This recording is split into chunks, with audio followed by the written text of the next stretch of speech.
hour. I'm Alicia Lewis. As you just saw, Jason, he's not here in the studio with me, sitting next to me at the desk, because he is on a very special assignment. He's joining us live from the St. Paul Winter Carnival, where, Jason, the temperature just went down to 0.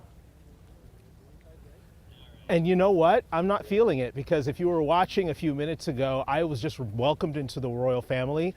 I got this special little pin here. I was knighted. Wow. I mean, I have all the warm and fuzzies inside right now, Alicia, and that's warming me up on the outside. It's a lovely day here at the St. Paul Winter Carnival, and we have so much fun coming up here in the next few minutes. The bounce team is behind me.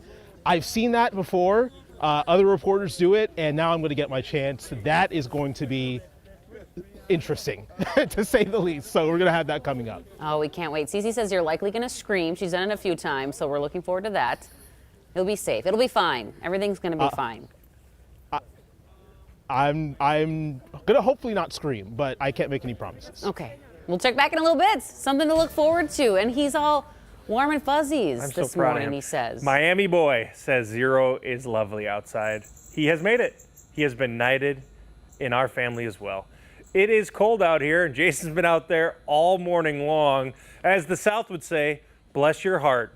Minus 32 in Alexandria. It is way colder out there right now, minus 19. That's not the temp. That's where we are from yesterday. So it's just been this up and down and up and down, and now we sit at 0. 7 below in St. Cloud, 7 below in Brainerd, 10 below in Alexandria. Winds are pesky out here, and I can feel them. If I can feel them in the backyard, that means it's even windier for you guys at home. And we are at minus 17, minus 24 in St. Cloud. That's your morning. We'll talk about that warmer weather coming in your forecast in a bit. Cece. Hey, good morning. If you're just joining us, I've been tracking this vehicle fire situation down on 35 southbound, not too far from Faribault. An update, fire crews have left the scene. Now I'm just seeing a stalled semi here with their hazards on. A lot of vehicles still staying to the left there as this situation plays out. Not fully clear yet, but you shouldn't see any slowing as you make your way toward Faribault. Things around the rest of the metro looking really good right now, too. I'll have some construction project information when I see you just after 6:15. But other than that, very quiet. Alicia. Like to see that. All right, thanks, Cece. We'll check back in a bit. Well, a matter of hours from now, the state Supreme Court will hear a major case that could finally settle the drama between House lawmakers once and for all. Audrey Russo's here to break down that lawsuit. Hey, Audrey. Good morning, Alicia. Yeah, that's right. The oral arguments in the state Supreme Court will get underway in about 7 hours from now. The state's judicial branch must now wade into the fight over whether Republicans can legally operate in the House without the DFL present. Now remember, House Democrats are boycotting the session over the GOP's temporary 67 to 66 majority. The GOP argues that majority gives them the right to elect a speaker and make committee assignments. DFLers argue that true control of the House, or quorum, requires 68 members of a party, not 67. Otherwise, it's a tie.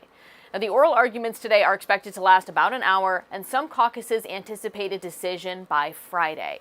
And that decision will either shut Republicans down or allow them to move forward with that temporary majority. Temporary is the key word here. There's one seat that's left to be filled in order to bring the House to its full 134 members. In 30 minutes, I'll break down the hiccups with that seat and why it's been such a headache for the DFL. It's been a very big headache. All right, Audrey Russo, thank you for that. We'll check back in 30 minutes. This morning, the Washington Post is reporting the Justice Department ordered the Civil Rights Division to flag any consent decrees finalized here in the last 90 days. And that would include a federal oversight agreement just passed in Minneapolis earlier this month and still waiting on approval from a judge. According to the Washington Post, the memo sent to the Civil Rights Division says it's so President Trump and his appointees can review them. Trump has long been a critic of federal consent decrees. Now, a statement to KARE 11 Mayor Frey says the city's moving forward with the decree regardless of the Trump administration's announcement. He says the city worked hard on it and is prepared to implement the reforms. Well, as we speak, about 1,500 troops are headed to the southern border, and thousands more could soon join them. They're being asked to support U.S. Customs and Border Protection as the Trump administration cracks down on immigration. The president's actions so far putting immigrant communities nationwide on high alert. I'm Joe McCoy. President Trump's mass deportation plan that includes any immigrant without U.S. citizenship has those directly impacted on edge. I talked with a restaurant in northeast Minneapolis that has a few undocumented immigrant employees who say they are scared. They said others in the community who are undocumented are afraid to go outside. Trump's border czar Tom Homan said criminals and gang members will be prioritized in raids by ICE agents, and that any other undocumented person in the process will be detained as well. In 2022, the federal government estimated that as many as 11 million undocumented migrants lived in the U.S. The exact number today is unknown.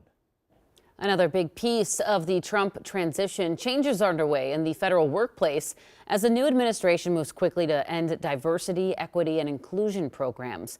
By the end of the day, department heads must send a full list of every DEI employee and start working out a plan to lay those workers off.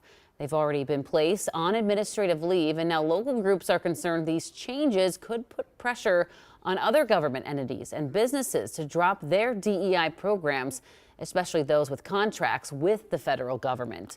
Advocates with Outfront Minnesota are encouraging companies not to measure DEI in dollars and cents, but instead look at the positive impact on society as a whole. Equality is not a finite resource, and treating people with kindness and equality and having systems that function for all of us is to the benefit of everybody in society. The city of Minneapolis has its own Department of Racial Equity, Inclusion, and Belonging. Leaders say they will continue their work despite changes at the federal level. Right now, tens of thousands are without power across the South as snow, ice, and record-breaking cold are creating paralyzing conditions. The storm being blamed for at least 11 deaths. Major disruptions are expected along the Gulf Coast for days to come. And cities from across the country are sending extra snowplows and salt trucks as several states close frozen over roads there. Nearly 2,000 flights have been canceled nationwide. All right, 6:07 here on your Thursday. One of the Twin Cities' favorite winter traditions is back today. The St. Paul Winter Carnival officially kicks off here in just about 12 hours. There's lots to do there, and our very own Jason Hackett is getting a head start, getting the party started early. Good morning to you, Jason. Hey, good morning to you, Alicia. The 139th edition of the St. Paul Winter Carnival, the oldest winter carnival here in the United States. As you mentioned, plenty of activities out here, plenty to do, including the bounce team. A lot of people have been waiting to see me do this out here. I know Cece has been waiting. So we're here with Tim and Tricia. They are members of the bounce team. Thank you guys for joining us this morning. Thank you. Thank you. Tell us, Tim, about the bounce team and how this all came about. Well, we're the longest standing unit in the parade in the Winter Carnival. So we've been around since 1886. We like to have fun, and that's all we're about. Yeah, what's the best part of the bounce team, Tricia? I like doing backflips. Well, you won't see me doing any backflips, but I'm going to try it out. So you guys ready? We're ready. Let's do this. I'm going to hand this to you, Tricia. All right. Good luck. Let's do it. Come on over. Okay.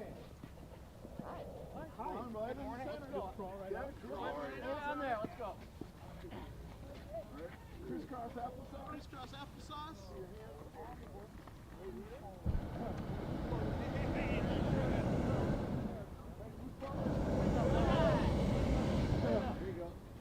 Look up, bud. Look up. Begin. 1, 2, up we go. He survives. He did it. Oh my goodness, Jason, we're so proud of you, Duke of Sunrise, making us so proud. I know you can hear me, but oh, there's your mic. And how are we feeling? I could hear you. That was terrifying, but these guys had me. It was a lot of fun. I can't do exactly what they're doing. She's doing backflips and all kinds of things, but that was a lot of fun. And I didn't scream. Cece, I didn't scream. He didn't, yeah. Back to you guys. You did great. You did great. All right, keep practicing. We'll check back in a little bit. Glad